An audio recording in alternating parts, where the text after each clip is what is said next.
Mr. Secretary, have you ever worn a MAGA hat in front of the troops? I own plenty of MAGA hats, but I don't. Have you ever worn one in front of the troops at an official event? I don't believe so.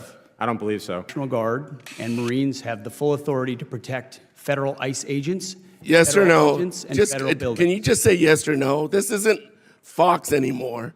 Just yes or no. All right, let's just get right into it. There are, moments in politics that are so profoundly, fundamentally stupid that you have to wonder if you're being punked. Today, we're talking about one of those moments, or I guess more accurately, a whole goddamn series of them, all revolving around one man, Secretary Pete Hegseth. Look, this guy isn't just a symptom of a diseased political system. He's the freaking poster child for every, bootlicking, power-hungry sycophant who gets a whiff of authority and immediately forgets what country he's supposed to be serving. We've got a collection of clips from a few congressional hearings that, honestly, they should be required viewing for anyone who gives a damn about the line between the U.S., military, and, partisan clown shows. We're watching principled representatives, people who have actually worn the uniform and, understand the stakes, try to pin down a man who squirms and deflects with the grace of a greased weasel. It's a masterclass in cowardice, and today we're going to break down just how dangerous this psycho's ideology really is.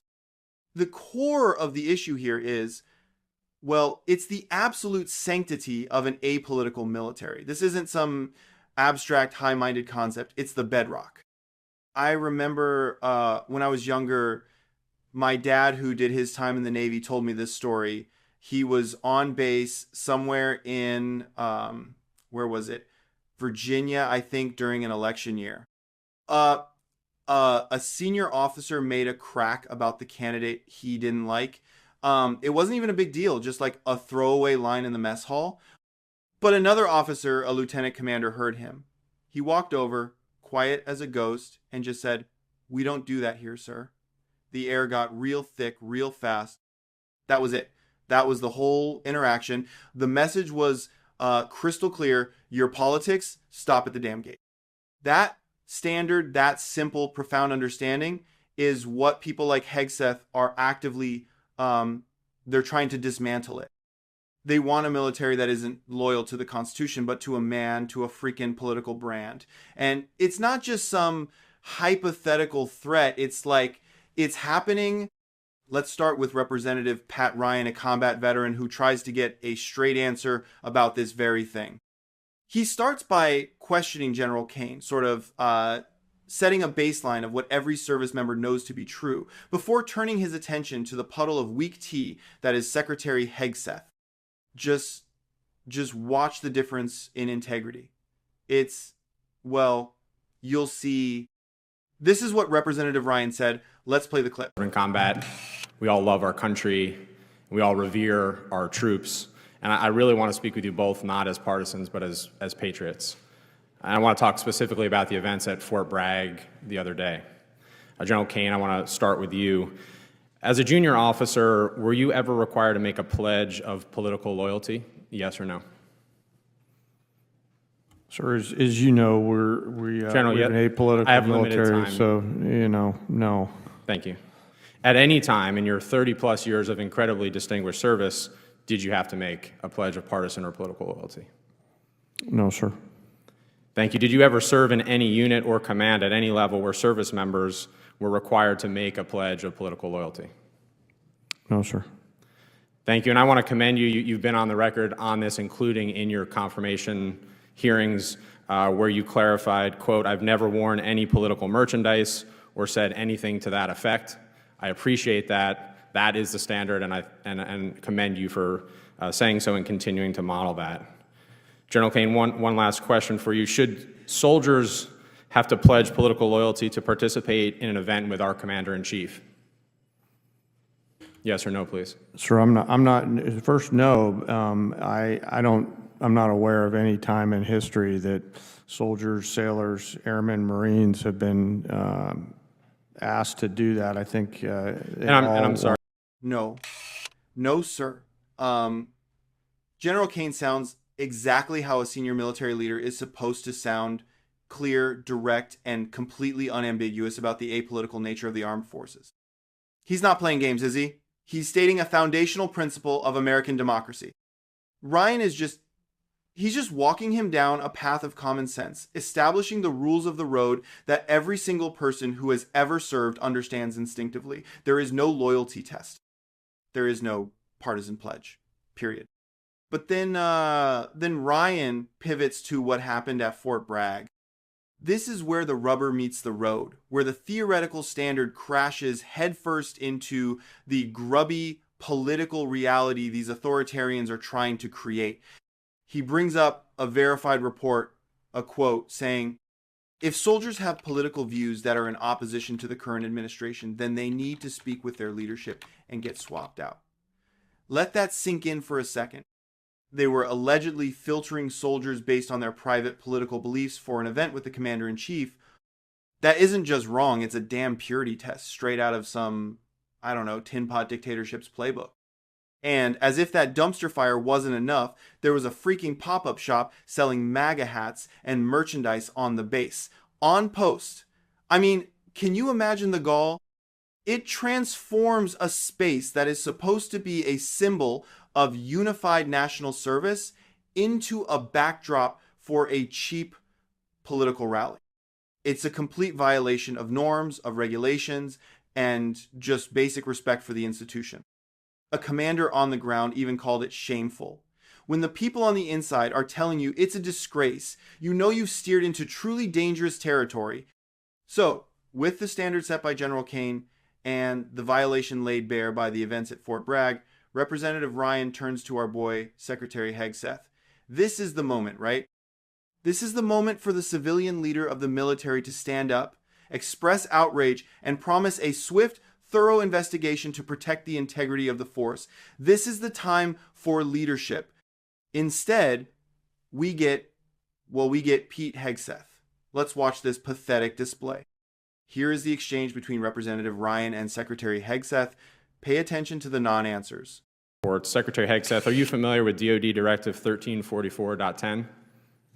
Political activities of the members of the armed forces? Well, first off, I don't buy into your yes or no? insinuation Are you familiar that pledges with- are being done under this administration. That's I reclaim my insinuation. time. Are you familiar with this DoD directive? There's never one time in my service or in this Mr. Defense Secretary, Department. will you please I'm answer answering your these question questions? where politics has been considered for service members. Are you familiar with this directive? Yes or no? Which directive? DoD Directive 1344.10. I'm happy to provide you a copy. There's even a one-page red and green cheat sheet. Are you familiar with it? This is the same directive from when we were all in uniform. I'm sure I am. Has anything changed in that directive under your guidance, given what happened 2 days ago at Fort Bragg? Is there a new policy change that we're not aware of? Again, I totally reject your insinuation. Is there a policy change to DoD Directive 1344.10? I know what you're attempting to insinuate, but there's I'll been no take that as a policy no. change and there is no policy. Mr. Secretary, have you ever worn a MAGA hat in front of the troops? I own plenty of MAGA hats, but I don't. Have you know ever that I worn have. one in front of the troops at an official event?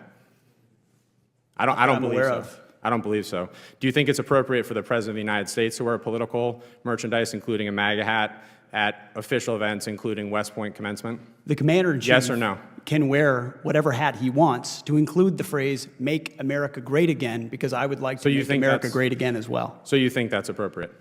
The commander-in-chief has the right in front of his troops to wear whatever he'd like. Okay. Unbelievable. Just utterly unbelievable. The commander-in-chief has the right to wear whatever he'd like. That's his answer. That's the brilliant legal and ethical analysis from the civilian head of the Department of Defense. It's not about tradition. It's not about setting an example. It's not about respecting the apolitical nature of the troops standing in front of you. No, it's about what the dear leader wants to do. This spineless, narcissistic response is the entire problem in a nutshell. Hegseth is a puppet, a sellout, who is so deep in the cult, he can't even see how grotesque his position is. It's just wild. And what about the DoD directive? The actual regulations? What was his answer? Oh yeah, I'm sure I am familiar with it. What kind of answer is that? He dismisses the question as an insinuation instead of just answering it. This is classic gaslighter behavior. He knows he's cornered, right? He knows the facts are against him, so he tries to make the person asking the question seem like the unreasonable one. This isn't a leader. He's a troll who somehow stumbled into a position of immense power, and he treats legitimate oversight like a personal insult. It's pathetic. But the rot goes deeper than just wearing stupid red hats. The incompetence and the politicization, they infect everything this administration touches. So, let's move on to the next patriot who had the misfortune of having to question this moron. Representative Gil Cisneros of California comes at Hegseth from a different angle, and he does not pull a single punch. He brings up a whole damn list of failures, from misusing troops as political props to like blatant, mind-boggling security failures. Cisneros lays it all out. Deploying the military to intimidate American citizens, the absolute train wreck of sharing classified information on an unclassified network, and stealing money from soldiers' quality of life programs to fund the president's idiotic pet projects. He's not just asking questions, he's reading from a charge sheet. This isn't a hearing. It's like an intervention for a government that's become a danger to itself. Let me just play you the clip. This is what it sounds like when a congressman has had enough of the BS and decides to tell the truth directly to a dirtbag's face. You failed at ensuring basic operational security by sharing classified data over an unclassified network. This was blatant, lazy, and put service members' lives at risk. And knowing that your office is a SCIF, I hope you are not bringing in your devices, your personal cell phone, or even your work phone, because that's not supposed to be in there either, right, your cell phone, into your office to send these signal chat texts. Your blatant lack of basic OPSEC would have gotten you resigned, forced you to resign from any other administration. You're requiring 8% cuts across all services, not to save the taxpayers money, but to fund President Trump's pet projects. You talk about quality of life for service members, but yet you take $1 billion away from the Army that was meant to improve their barracks and their. You said that money waste, but we don't know that yet because we haven't seen a budget. If the president has projects he wants funding for, you need to come before this body and provide reasoning, not just shift money around. Right now, you are stealing from our service members, robbing Peter to pay Paul. Now you have repeatedly said that you will judge every individual on their merit. Is that true? Unlike the previous administration, You will yes, judge we are focusing simple yes on, or no. for our service Judge members, everybody how on their good they merit. are at their job, yes. But yet you are separating thousands of service members who are performing and doing their job at a high level. They are being separated not based on merit. You know, some of them have been recommended for early promotion and have gotten awards and are doing a great job, but you are separating for no other reason, and frankly, I think you just don't like them. And you are classifying many of them as a national security threat, which is simply not true. You asked the Secretary of the Navy to change the name of the ship, because Harvey Milk didn't meet your definition of warrior ethos. If a Korean War veteran and a Navy diver who gave his life for standing up for his beliefs doesn't meet your definition, I don't know what will. You keep talking about recruiting, but let's face the facts here, right? Recruiting started improving before President Trump even came into office, and the reason that changed was because of the investment that was put into recruiting. Now, I was at the Pentagon at the time, and I know how much we invested in it, and I know how much of the services. And when you take away that investment, you're going to get exactly what happened in President Trump's first administration. In 2019, we had the same recruiting crisis that, back in 2019 when he was president the first time. You continue to attack diversity, but I have always said diversity is about creating opportunity. And I have seen plenty of individuals, many of them enlisted members, who when given the opportunity have succeeded, not because of their sex, not because of color, not because of their sexual identity, but because of their worth ethic and merit.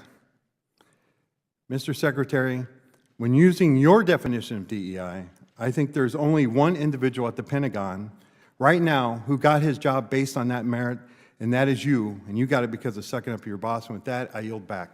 You got it because of sucking up to your boss? Damn. That's it, isn't it? That's the whole story right there. Cisneros just nuked him from orbit.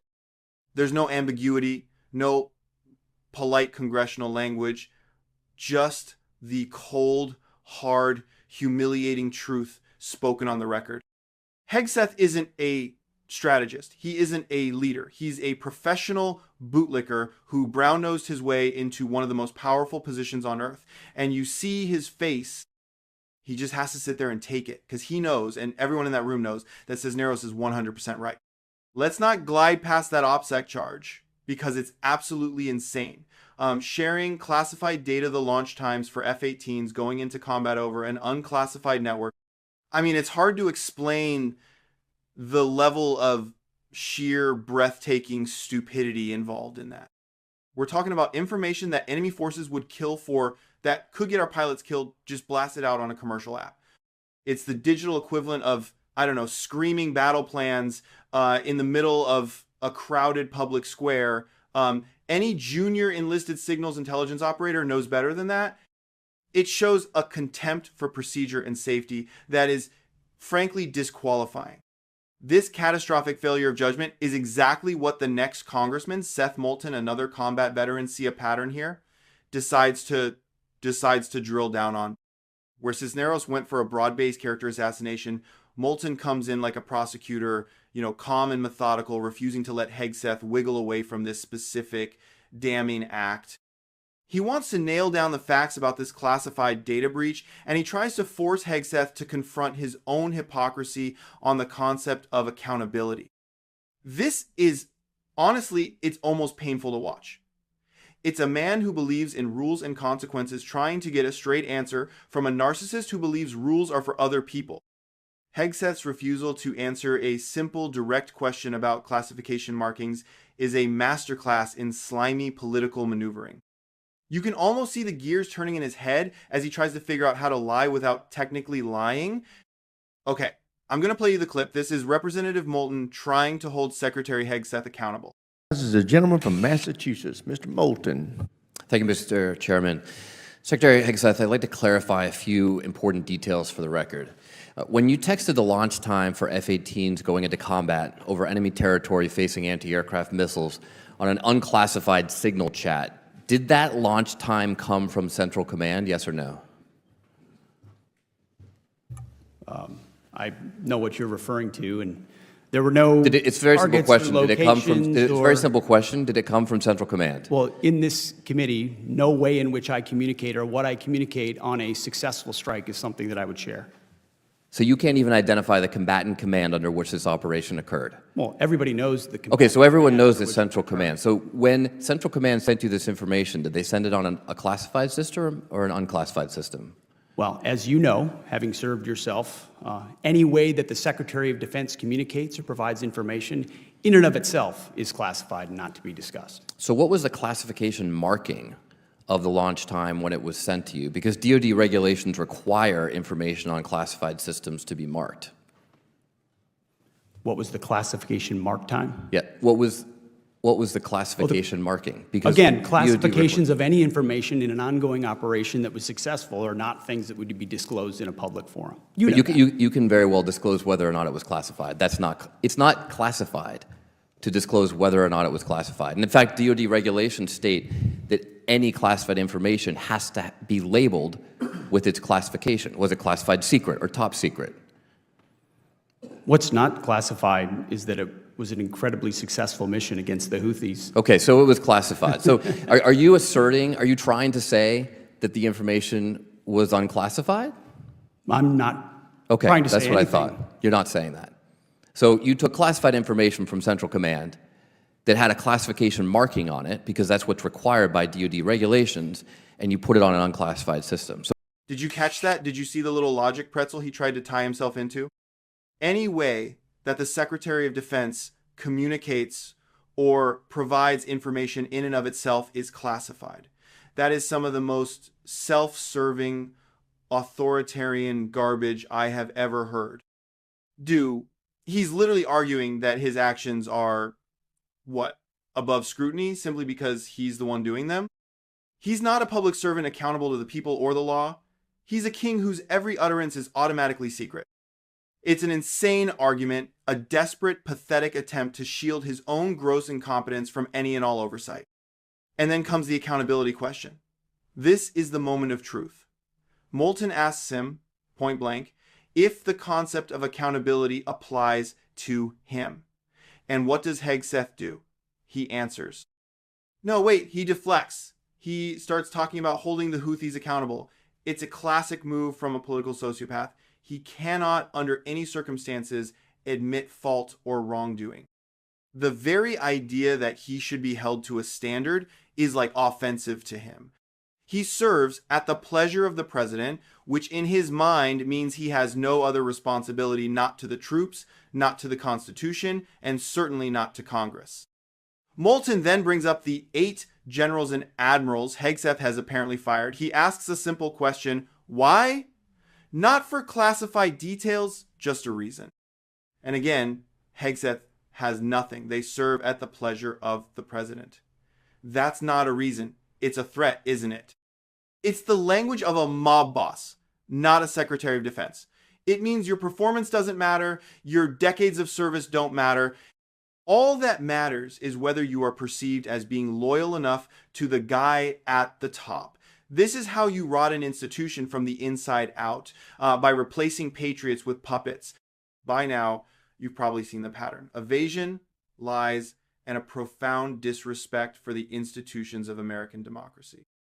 Our final clip comes from Representative Carbajal, who seems to have listened to all this and, like any sane person, has reached his absolute breaking point.